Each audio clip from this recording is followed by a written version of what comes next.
청와대. 천년 넘게 권력의 상징이었던 곳이잖아요. 네, 그렇죠. 근데 2022년 5월 10일 윤석열 전 대통령 부부가 용산으로 옮긴 직후에 청와대를 국민에게 개방했었죠. 네, 그날이요. 바로 그날 개방 행사에 그 74명의 국민 대표가 손에 뭘 들고 입장하는 모습, 그것 때문에 좀 말들이 많았어요. 네, 기억납니다. 그 나뭇가지요. 맞아요. 그래서 저희가 받은 자료들, 뭐 당시 기사나 분석 자료들 보면서 이 장면에 담긴 여러 해석들, 또 논란들 같이 좀 들여다보려고 합니다. 이게 그냥 단순 소품이 아닐 수도 있다, 뭐 이럴 거죠. 네, 흥미로운 지점이죠. 왜 하필 그 나뭇가지였는지, 자료들은 어떤 의미를 보고 있는지 한번 파헤쳐 보죠. 좋습니다. 일단 뭐 공식 설명은 있었어요. 네. 당시 문화재청, 지금은 국가유산청이죠. 네, 국가유산청. 거기서는 봄을 알리는 상서로 매화가지다 이렇게 밝혔단 말이에요. 그랬었죠. 근데 저희가 받은 자료들은 이 설명에 좀 의문을 제기해요. 5월 10일이면 사실 매화는 이미 다 지고 그 열매, 매실이 맺힐 때라는 거죠. 네, 맞아요. 시기적으로 좀 안 맞는다는 지적이 충분히 나올 수 있는 때죠. 그러니까요. 네, 바로 그 지점이 사실 중요합니다. 그래서 자료들을 보면 당시 사용된 게 매화가지가 아니라 어쩌면 복숭아 나뭇가지, 그것도 민속에서 그 애군 쫓는 데 쓴다는 동도지일 가능성이 있다, 이렇게 보는 거죠. 동도지요? 복숭아 나뭇가지 자체에 뭐 특별한 의미가 있나요? 이게 역사적으로나 민속적으로 보면 상당히 강한 상징성이 있어요. 예를 들어 1596년 중국 명나라 의학서, 그 유명한 본총학목 있잖아요. 네네. 거기에 보면 귀신의 우두머리조차 복숭아나무에 맞아 죽는다, 이런 구절이 있거든요. 와, 귀신이 무서워하는 나무다. 그렇죠. 귀신이 복숭아나무를 아주 극도로 꺼린다, 이런 믿음이 있었던 거예요. 특히 그 중에서도 해 뜨는 동쪽으로 뻗은 가지, 그걸 동도지라고 하는데, 이게 양의 기운이 아주 강해서 귀신 물리치는 힘이 더 세다, 이렇게 여겨졌어요.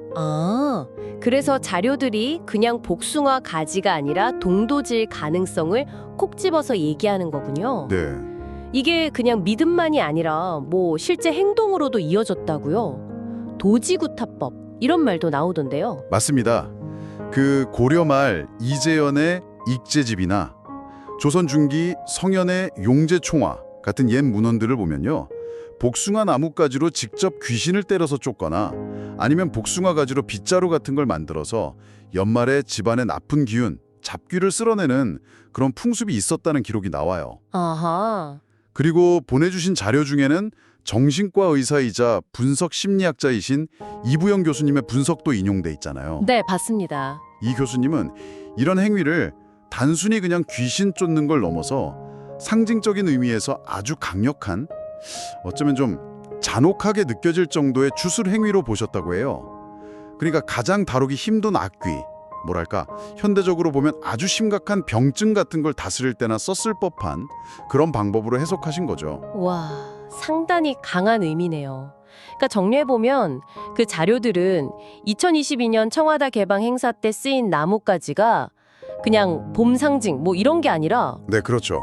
애군이나 귀신을 쫓는 의미가 강한 동도지였을 가능성이 있고, 이걸 74명의 국민대표 손에 들게 한 게 뭔가 좀 의도된 행위일 수 있다, 이런 해석을 제시하는 거군요. 바로 그겁니다. 공식 설명과는 상당히 다른 시각이죠. 네, 많이 다른데요. 자료들이 제기하는 논점은 결국 시기적으로 안 맞는 매화보다는 민속적인 상징성이 이렇게 뚜렷한 복숭아 나뭇가지, 특히 동도지였을 개연성이 높지 않냐는 분석인 거죠.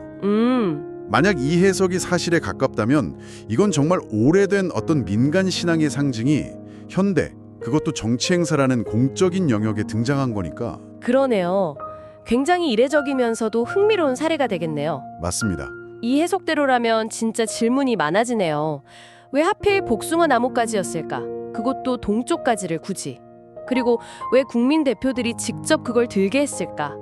뭐 공식 설명 외에 다른 해석의 여지가 있다는 것 자체가 한번 생각해볼 지점인 것 같아요. 그렇죠. 그리고 또 하나, 보내주신 자료들 보면 마지막에 또 다른 질문을 던지잖아요. 맞아요. 그 숫자요. 네, 바로 국민대표 숫자. 왜 74명이었을까? 이것도 뭔가 의미가 있을까요? 자료에선 뭐라고 하나요? 뭐 구체적인 해석까지 딱 제시한다기보다는 왜 하필 74명이었을까?